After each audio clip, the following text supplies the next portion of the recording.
Panama has a lot going for it. It's a short 3-hour flight from the US.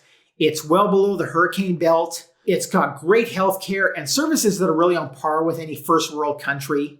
It's got beautiful nature. There's gorgeous mountains and oceans and beaches and all sorts of beautiful places to go and visit. And one of the biggest advantages for people in Western nations who are looking for a plan B or a second residency, it has one of the best and the easiest second residency programs in the world. But changes are coming, so stick around for 5 things that you need to know before it's too late.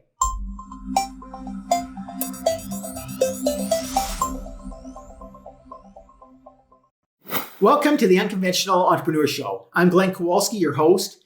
Every week on this channel, you're going to find new videos to help liberty-minded entrepreneurs and investors just like you find more personal, financial, and location independence. So be sure to click the subscribe and the notification buttons so you never miss your chance to find more freedom in this unfree world. Today, I am going to show you 5 things that digital entrepreneurs and investors need to know about the Panama Friendly Nations visa so that you can finally get started on your residency flag and setting up a powerful plan B with one of the best residency programs in the world. And I'm going to show you why you want to hurry so you can take advantage of it before it's too late. Number 1, it's a fast path to residency. The Friendly Nations visa allows citizens of certain nations a fast path to a legal permanent residency in Panama. There are 50 nations that are included in this Friendly Nations visa. That includes Canada, the US, Mexico, and much of the European Union as well. Number 2, it's a fast path to citizenship. While there's many permanent residency programs in the world, most of them don't give you a chance at a second passport. Panama's program does. Now, technically, after 5 years of permanent residency, applicants are allowed to start to apply for a Panama passport. In practice, it seldom works out quite that easily, and it seems to be a little bit random. I know people who have successfully done it, but I know others who have been trying for up to 10 years, but it is an option, which is rare. Number 3, it's very inexpensive. You don't need to be independently wealthy or rich or sacrifice tens of thousands or even hundreds of thousands of dollars in savings like you do with some programs. The Panama Friendly Nations visa only requires that you have proof of a bank balance, usually in Panama, in the mid to 4-figure range, depending on how many people you're applying for. So somewhere between $5,000 and $10,000, you can get everything done.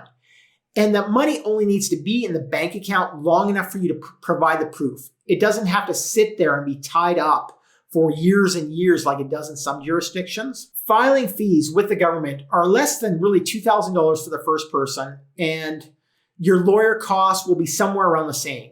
So for really less than $4,000 to $5,000 in fees, this is a visa that almost anybody can afford to get. Number 4, keeping your residency active is really easy. Most residency programs in the world are going to force you to spend significant time in the country of your residency. Usually it's like 180 days at least. With the Panama Friendly Nations visa, you only have to visit Panama for a couple of days every couple of years to keep it active. So that makes it really easy for people who are looking for a plan B option, but who aren't ready to move full time yet. They just want to have something ready in case they ever need it in the future. But while the Friendly Nations visa is becoming one of the most popular visas in the world, and it brings thousands of expats to Panama every year, there are certain people who aren't a big fan of it. So it's something that you might want to act fast for because, number 5, it's likely going away soon. Panama has recently introduced a brand new investor visa, and that's created some rumors that the Friendly Nation visa could be going away at any time.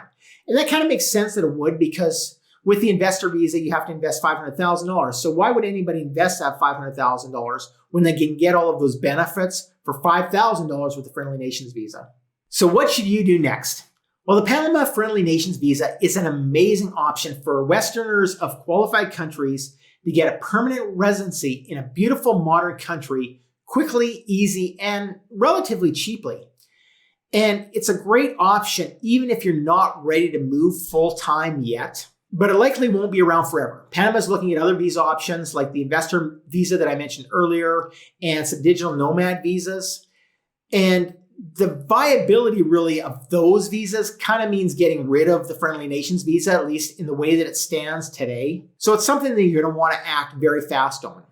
Fortunately, Panama isn't the only option in the world, and there are other things that you need to know in order to find personal, financial, and location independence beyond getting your second residency. So check out the video that you're seeing on your screen now for some next steps and for more information.